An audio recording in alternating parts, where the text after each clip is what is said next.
Toh juga dia pejabat publik, harus melayani rakyat. Itu kewajibannya. Untuk apa kita berikan apresiasi? Apa hebatnya? Kenapa Anda berikan apresiasi kepada wali kota? Emang gratis itu? Bayar kan?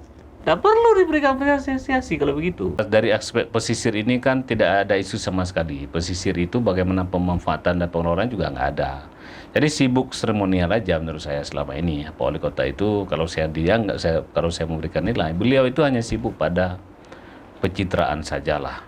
Karena semua hal nggak pernah diurus dengan serius. Tapi iklannya terlalu banyak. Saya tahu bahwa iklannya terlalu banyak menyebabkan seolah-olah beliau sudah super power, sudah hebat betul dalam bekerja. Tapi menurut saya masih kosong lah. Semuanya dalam janji-janji semu.